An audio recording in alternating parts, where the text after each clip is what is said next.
Rainmaker family, we have a quick intro for you, and then we're going to hop right into the guests on our show today. This actually podcast comes from one of our trainings we did with our Inner Circle group, which is like our highest level program in our Rainmaker ecosystem. And we brought on a special guest who's actually come through our program, but they've really pioneered some stuff in the outsourcing world, like actually hiring people all across the world in their business to work smarter, not harder. And so here it is, Dustin and Rachael. We're going to give you some highlights. This is a full 2-hour kind of fireside chat on the topic of outsourcing, but we weighted it down to some of the highlights for you. If you're considering hiring someone from another country to help work in your business, this podcast has all the tips you need.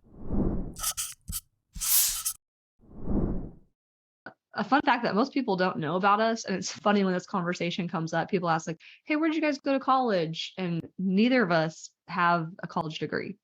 And we just love that because you don't need a college degree to be successful, especially in e-commerce, but really you just need to have the right mindset and the willpower and the capability to accomplish things. And you're going to mess up. And that's the biggest thing we've learned through this journey is don't be afraid to fail, because failure is what drives you to success. We have failed multiple times. Many times. Especially in we have launched terrible products and we have done bad business deals. But that's okay. And you can relieve yourself without pressure that it's okay. Actually, if you fail at something, that's a good sign because it means you're doing something and it means you're taking action, and don't let people stop you. Yeah. We have had so many obstacles in our journey of losing friendships, just making us feel stupid, thinking we were chasing something that was impossible.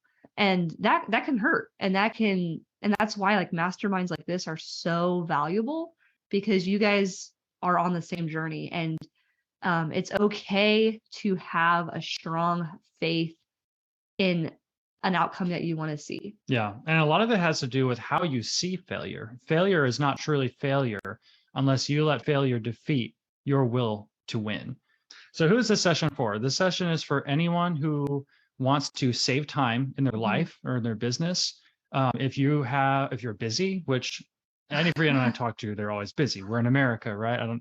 Maybe you guys are not, but if you are trying to accomplish anything in life, busyness is normal in our society, so this is especially for someone who's trying to run a business, because you are busier than ever if you're in that position. So if that's you, you're in the right place for this. The potential of this is huge. We're going to talk about virtual assistants, how to outsource, how to hire. Sometimes people look at outsourcing and they think of that as the same as being a manager of a retail store or something like that. Oh man, I got to work with people now, and I got to deal with drama and all this stuff. It is not that way. It is so much easier because of technology, because of amazing platforms that make this easy for you, hold people accountable. Mm-hmm. You are not going to be a employer when you outsource. You are partnering with another business. Mm-hmm. That's what's amazing about this, especially if you go through some of the platforms like Fiverr.com or Upwork or things like that. They are held accountable to serve you at the highest level, or they will not survive as a virtual assistant. So this is there's a lot of objections that we see people have initially when they hear the word hiring or virtual assistant, especially when we talk about overseas. Because there's a lot of fears that come into people's minds of that's dangerous, right? Hire somebody from the Middle East. That must be dangerous.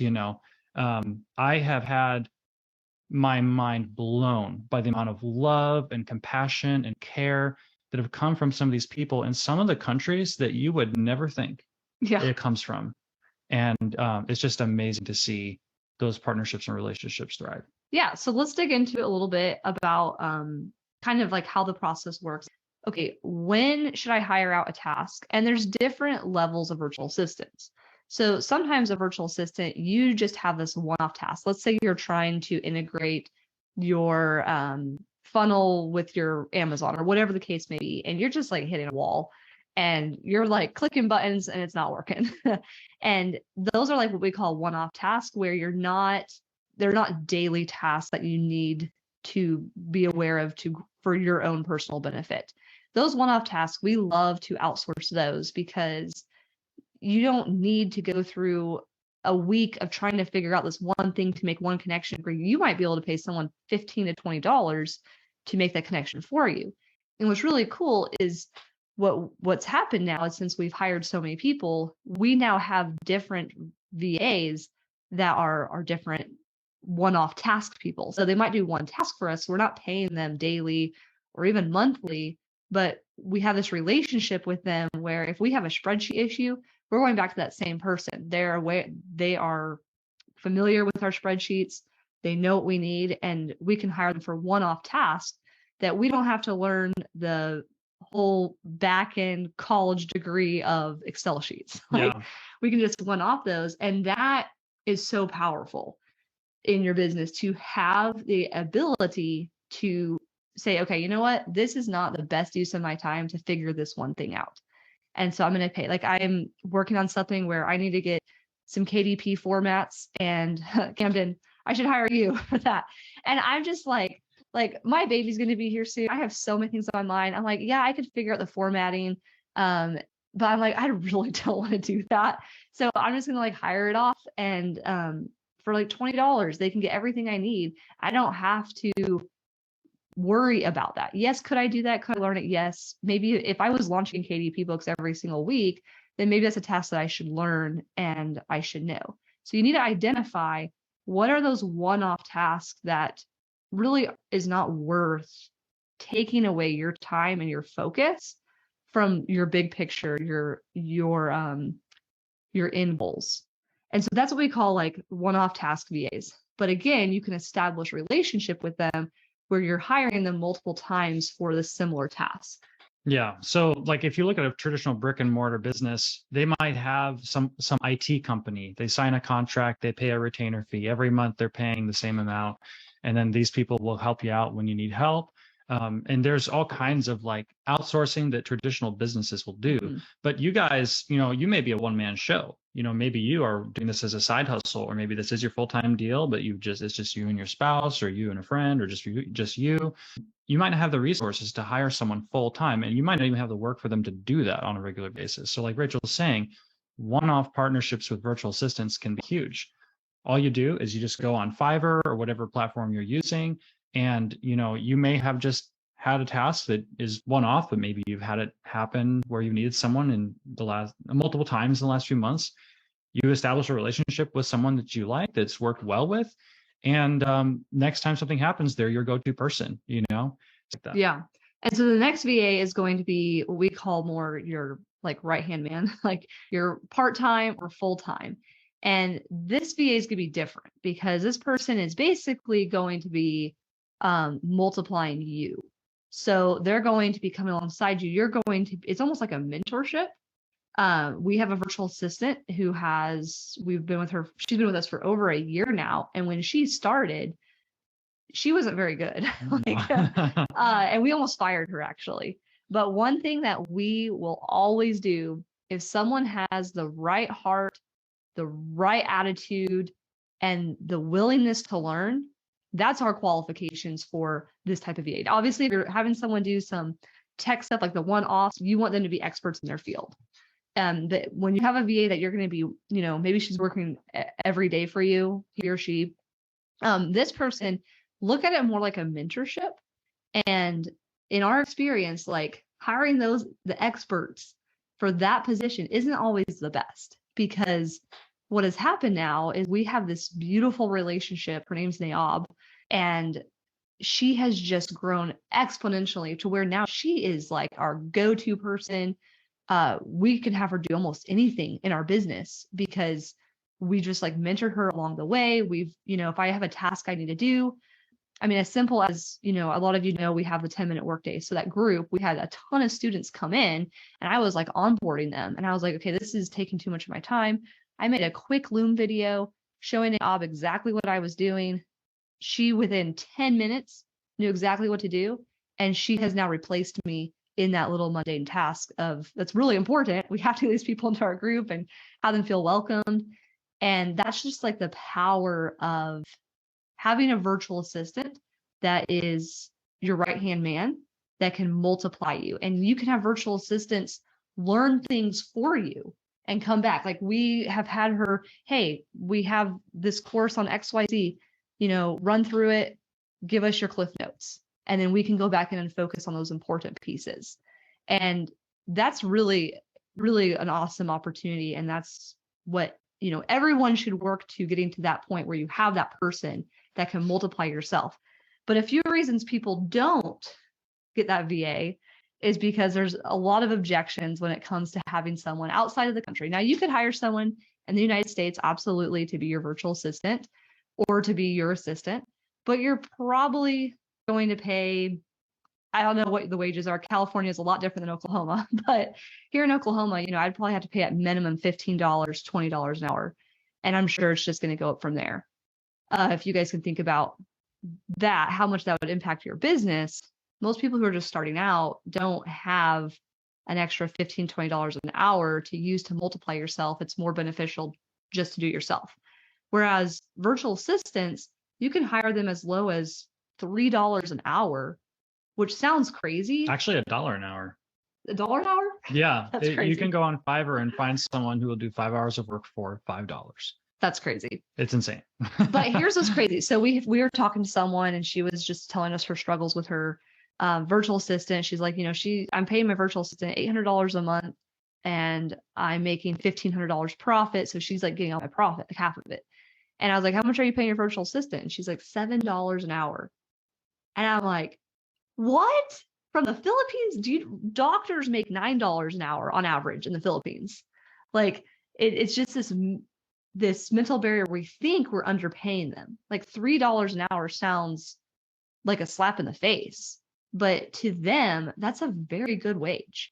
That is, they're willing to work for us over working for someone. Depending on what country they're coming from, and we've got some recommendations of countries you can hire from, places we trust, and things like that. And we'll touch on that in a little bit. But, I want to take you guys and show you like a little bit of the bigger picture here. You have limited time in your life. Maybe you're in a place where you have limited money. Everyone falls somewhere on one end of the spectrum or another. If you've got time, but you don't have money, well, then maybe you should be doing some of those things yourself. If you are on the other side of the spectrum, well, then you really need to be outsourcing and automating as much as possible because time is valuable. Our program is 10-minute workday, and there is a finite limit to the amount of time that you have in your life. And the purpose of a lot of what we're doing, whatever you guys or ventures are in, with Rainmakers or whatever, is time freedom, right? That's what it comes down to, and to the freedom to do what you want to do with your life. If you run out of money, you can always get more money. But if you run out of time, you're not going to get it back. Yeah. So, but the potential is so huge to multiply yourself, to leverage someone else's time. You guys have already seen this with Amazon. Amazon using the automation of Amazon, leveraging someone else's machine for that. Like, could you imagine fulfilling all of those orders yourself? Right. That you're selling. Exactly. I couldn't imagine if I was spending a couple hours a day doing that. Like, there's no way we would have been able to grow 10-minute workday if we still had our hands in that part of the business. And that's just like one example. So I just want you guys to think and maybe write down, I know you guys have the notebooks, of like, what are some things that is in your life, in your business, that's holding you back? But like, that's just one way. Like maybe you're at a place where you aren't ready to hire a virtual assistant, but what are some ways that you could relieve some things in your life personally that will help you create an extra hour, an extra 2 hours to focus on where you need to be so that eventually you can automate that business? So we're going to talk about a few objections we have seen, because one of the areas we really stress people to do is outsource their business when it's specific to Facebook Marketplace, but this can be applied to any. It's universal. Yeah, universal when it comes to your business. And these are objections that we have seen with over and over with multiple people. And so we're just going to go over them real quick because you guys might be thinking the same thing. So the first one is safety. When you're hiring someone from the Philippines or Pakistan or wherever there's so many different countries, which we're going to give you like our top favorites. And then one that's a caution, like you probably shouldn't hire from here just in our experience. maybe you shouldn't do. So first of all, safety. Dustin is going to talk on that. Yeah, so we have not personally seen any students in our community who have had issues with safety. However, we've heard of it. We've heard of it happen where someone will hire a virtual assistant and they will, they will not realize that they hired a scammer, basically, that's actually less common than you may think. And it's completely avoidable if you just follow a few simple guidelines. Yeah, the first one's going to be, this is a huge one. When you're giving someone access to your computer, don't give them access to your entire computer. It's very easy to create a separate login, a separate user. And so it's really important to have like a VA user login, where when they log into that, you know exactly what they have access to. Like, obviously, you do not want, no matter how much you trust your VA, you don't want them to have access to your banking information or your credit cards, anything like that that can cause issues. You only want them to have access to what they're specifically working on. Now, if you have a virtual assistant who it's like a one-off task where they're going to have to go in deeper into maybe one of your accounts or whatever the case may be, you can, especially like the first time you hire them, you can watch along with them because they're most likely going to be using AnyDesk or some type of screen sharing. So you can be right there watching exactly what they're doing while they're working on your system until you build that relationship and trust. Yeah. So you can use a couple different softwares. If the work that you're doing has to be done on your computer, like Rachel was saying, you can use something like AnyDesk. It's a free software. Don't pay for it. I know it says you pay for it when you first visit the site, but just click download. It's free. All right. AnyDesk, TeamViewer. There's a couple of other ones out there, but those are the two that we've used the most. I know Google Meets is another one that works pretty well for some people. And you can have them on your computer doing work, and you can even have it done during the night, if someone that you trust. Also, in terms of like the types of work that they're doing, you don't always have to have them on your computer, obviously, right? It may be a type of task where they simply log into some web portal. They log into, in our case, a supplier's website or something like that, and they can do some research or whatever it may be. And so you just can give them access in different ways. It doesn't always have to be on the biggest, the biggest number one mistake people make who have been scammed is they just give them their computer logins to access everything. And that's like the biggest no-no. Like, you don't want to do that. You want to make sure you're being careful when it comes to that. Yeah. Well, and also like the way you hire is critical. If you just find someone off of a Facebook group, I do not recommend that because there's no accountability, right? But if you follow a few simple guidelines, you can avoid a lot of those safety concerns. If you go to Fiverr.com or Upwork or any of those sites, look for people who have a 5-star rating. And if not a 5-star, look for like 4.8. I like 4.7, 4.8 or higher. And then not only that, but look to see how many jobs they've done. Fiverr in particular will tell you this person has done, 21 gigs. Or they've done 10 gigs or whatever it may be. If they have a 5-star rating, but they've only ever done one job, for all we know, that could be a fabricated review, but it's extremely difficult to fabricate reviews on platforms like that. So just look to see if they have some work history. That'll give you the social proof that you need.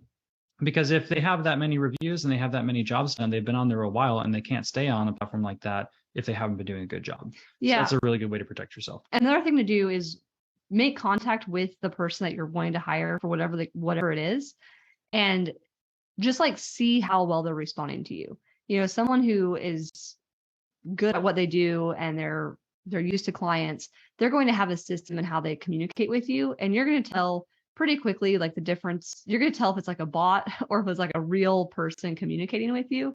And so just like have that conversation with them about what you want done. And one thing you can do is you can always ask for an example of work they've done in the past. So if it's a type of task that, you do want more of an expert in the field, you can say, hey, I'm needing this spreadsheet created, or I need this integration. Have you done something like that before? And they can send you an example of their work for you to verify, okay, they actually do know what they're doing. And going back to like, don't be afraid of failure. Especially if you are hiring for one-off tasks, you are going to hire people that are going to do a terrible job. Like, it's just, you can't avoid that. And that's okay, because again, that's how you learn, okay, who are the good people? And you will know pretty quickly, okay, we hired these two people to do the same job. This person did an incredible job. This person made more work for me. So keep that other person in mind and go back to them. That's what we were talking about earlier. Have those relationships that you create with people that are doing those tasks for you. It might not be an hourly position that you work with every day, but you will establish relationships with people who really know what they're doing. Yeah. Now, to wrap up the whole safety topic, there are certain countries that are typically better to hire from than others. And there's different benefits of different ones. We hire a lot from Pakistan. There are a lot of really, really great people in Pakistan that you can hire, and they're for a very affordable price. Philippines is also a really good one. One that I don't use as much would be India. There's plenty of people in India, plenty of people who do virtual assistant work from India. But for some reason, a lot of these platforms, there's just not as many Indian people on there. And I think part of that could be the fact that India has a closer relationship with the United States. It's much easier for Indian people to get jobs in the United States directly without having to go through a platform. Fiverr and Upwork, on the other hand, the Pakistani government literally promotes it, and they provide free college classes to their citizens to teach them how to become a virtual assistant to work for people in other countries. So it's just promoted, and so that's why you see more of that. Yeah. Now, so India, I don't have problems with India. It's just I haven't worked with as many Indian people. It's been hit and miss. Just pre-qualify. That's all you have to do on that one. Bangladesh, Bangladesh is a little bit hit and miss not because there's any like danger or anything like that, but because Bangladesh is a very impoverished country, and it's difficult to find someone from Bangladesh who can speak decent English. If you can find someone, it's great, and you can get them for ridiculously cheap prices. That's usually where people are from if they're offering $1 an hour, $2 an hour, or something like that. The country that I would recommend using a little more caution on, I'm not saying you can't hire someone from, but use a little more caution, would be Nigeria. We've hired maybe a dozen people from Nigeria in the past, and I cannot think of one experience that was good. I don't know why. Nothing against Nigeria, but that's just personal experience. Yeah. So again, our top two favorites is definitely Pakistan and Philippines. Those are the top two that when you're looking like at their gig, you're looking where they're from. Those are the two that we really have enjoyed working with, and we've established some really great relationships. Obviously, every situation is different. Maybe the specific task you need, maybe a person in a different country is better for that. But in our experience, Philippines and Pakistan has been awesome. And you will find there are people on Fiverr who are in America that are working, and sometimes they're doing a really cheap rate for whatever reason. But one thing that we have just learned just from doing this several times is just because someone has a higher price for the same job doesn't mean they're better. So let's say there's two gigs, and they are basically going to do the exact same thing that you needed to do. And one person's offering $100, one person's doing $30. You might think, oh, the $100 person, I'm going to hire them because clearly they're going to do a better job than the $30 person. Well, fun fact, there's actually Fiverr drop shipping. So essentially, there are people who create gigs on Fiverr, but they're actually not the person doing the job. They're actually hiring someone else on Fiverr to do the exact same job that you hired them to do. So that could be one reason they're charging more. Typically, if you look at their delivery time, if you notice like, okay, 90% of people that are doing this gig for photos for my Amazon listing, 90% of them have a 3 to 5 day delivery time. But this person over here, their rate is much higher, but their delivery time is like 10 days or 15 days.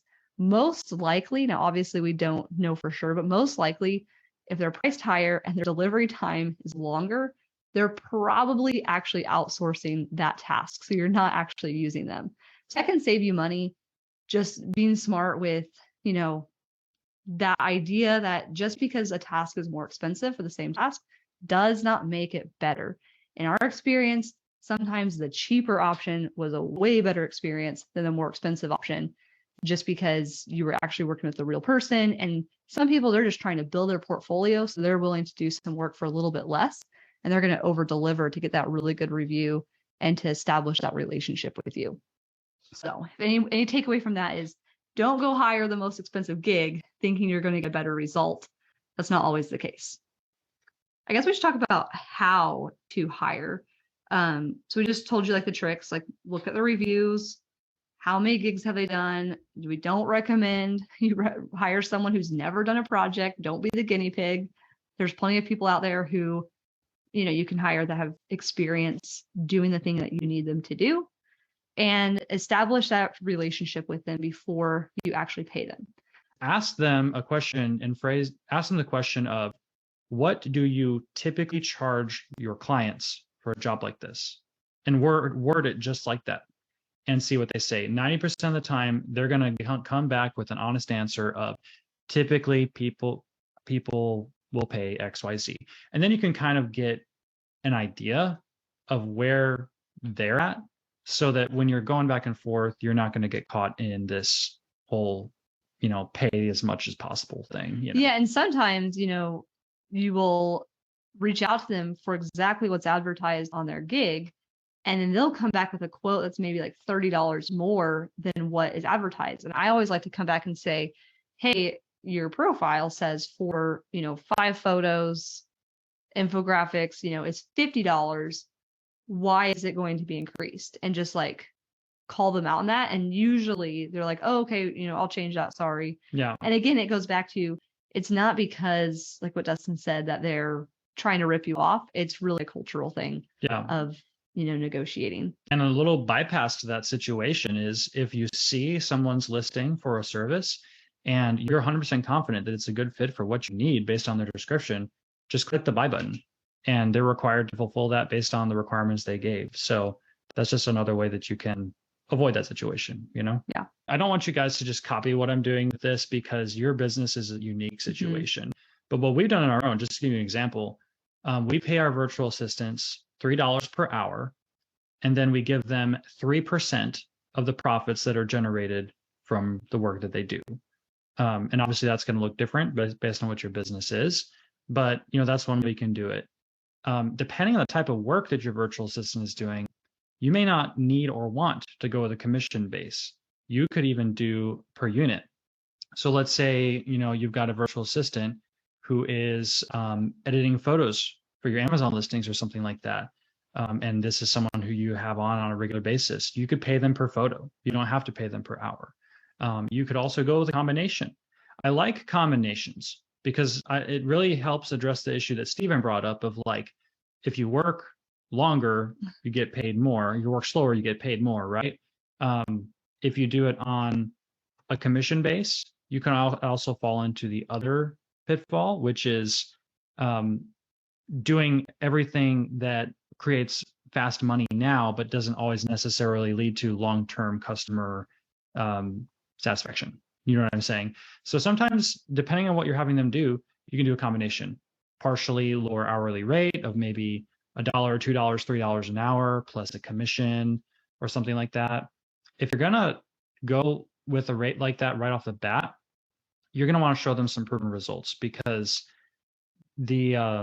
typically whenever you're hiring someone brand new, not only are you trying to trust them, but they're trying to trust you also. Yeah. And so one way we've overcome that, for example, and again, this is not going to be the model you use for one-off assignments. This is going to be for someone that you want to like multiply yourself and bring into your business. You're probably going to have some type of onboarding, maybe Loom videos you create for them about the tasks they have. And one thing that you guys could imitate is what we've done. Like, we have our virtual assistant specifically for Facebook Marketplace go through a training. At the end of the training, and this is all through Google Docs, so anyone can create this.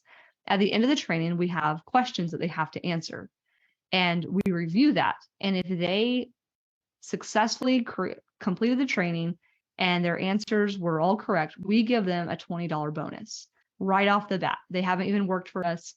We might not even hire them full time, but that initial, like, $20 is a lot of money for some people in some countries.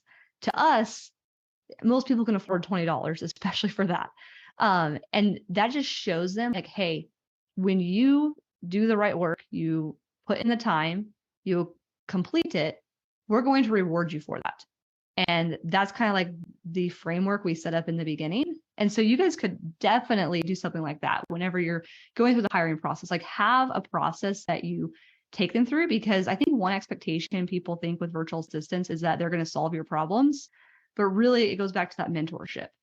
If there's no direction, they're not going to know what to do. So you have to guide them. And it might take a little more time in the beginning, but it's an investment. Don't look at a virtual assistant as an expense, but as an investment. Because if you look at it as an expense, and this goes back to the money problem, and they think, oh, I don't want to pay $3 an hour for however many hours a day because I'm not getting that money back. Well, maybe not right away, but if you grow that relationship and that person multiplies you, then that investment will exponentially pay off. The level of loyalty from some of the people in other countries that you typically hire from is amazing. Mm-hmm. Pakistan in particular, I've noticed that they really, in their society, place a higher value on friendships and family than money. And if you give someone an opportunity to change their life through working for you, and they wouldn't have had that otherwise, that could potentially be a relationship that would never go away. Yeah. Unless you severed it. Yeah, it's going back to Naab. Whenever we implemented that whole bonus structure, that's when she really started shining. And she actually dropped all of her other clients, and she works for us full time now. And she got married, a couple weeks ago, mm-hmm.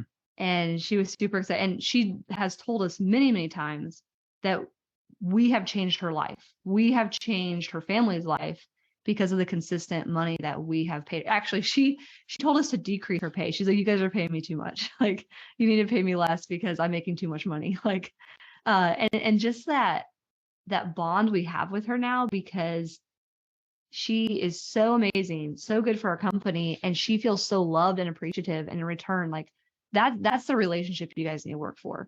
Not this, oh, I'm going to hire someone to take away my problems and I'm going to treat them like trash and pay them $3 an hour. No, like, you need to bring someone on that is going to make your life better, and in return, make them feel appreciative and loved for that. Yeah. All right. So we've touched on hiring. We've touched on like all the benefits and all that stuff. But one thing we haven't touched on yet, guys, is firing. Like, how do you know when it's time to let somebody go? And the biggest rule of thumb that I usually go off on that is to make decisions based on math Mm-hmm. and not on emotion. Because it's easy to get, especially if you're not familiar with the process of hiring someone, it's easy to get emotionally entangled in that process and feel overwhelmed or feel obligated to give someone work. There are many countries where you'll hire someone from there and they will message you, hey, do you have more work? Or I need work, and it's almost like this desperation. But at the end of the day, like I said before, that is their business. You're not their employer. This is a partnership, right? So you're never obligated to do anything like that. If it was not for you, they wouldn't have this opportunity at all, right? And your business exists to make you profit. And your number one goal in the structure of that should be to be profitable, right? So if the math says not profitable or losing money or something like that, well, then let that make the decision for you. Now, there's a difference between a virtual assistant who is just ignorant of something that you wanted, or a virtual assistant who's clearly not following instructions. Whenever you hire someone, it's good to have some kind of a written standard operating procedure in place for whatever you're doing. Just type it up on a Word document. Doesn't have to be anything fancy, but just say, hey, here's my expectations. You do this, you do this, you do this. Give it to them. And then if there's a problem, you just refer back to that document you gave them. You say, okay, the thing that they did not do correctly, was that something I had clearly written out for them? And if it was not, well, then the problem may lie in your communication, not in them not following the system. However, if you wrote it down, they did not follow the system, they did not follow the SOP, well, then they're the problem now, right? So that's how one way you can differentiate between different types of problems. Is this something that should lead us to reconsidering? Or is this something where I just need to get better at communicating? Yeah. And that's why our model is, what is that person's heart? And because their attitude is going to play a huge role in that, and their willingness to follow instructions. Because if someone is willing to learn and they're eager to work and they have a good attitude, then just because they might not be the best at the job you have for them right now, it might be worth investing into them and giving them some time. But if it's someone who is clearly, we've seen this so many times, like, hey, do XYZ, and just 3 times they just don't do it. Maybe they didn't show up, they didn't do it, they didn't accomplish it. Whatever the case may be, it's just not going to be healthy for either of you to keep that person on, because it's just going to drag you down and your business down.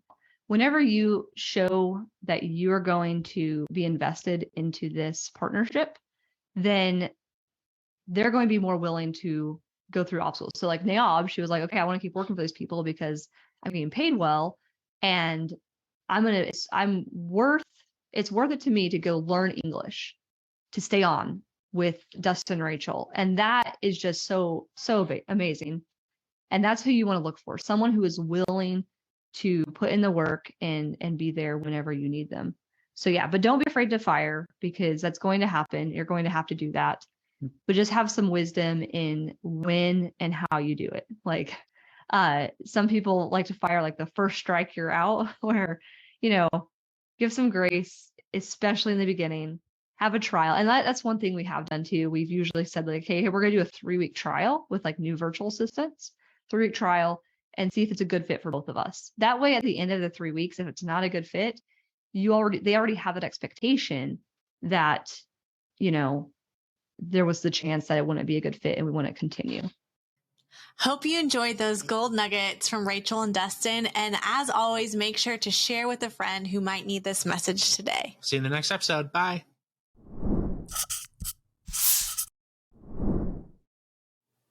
Thank you for listening to another episode of the Rainmaker Family Show.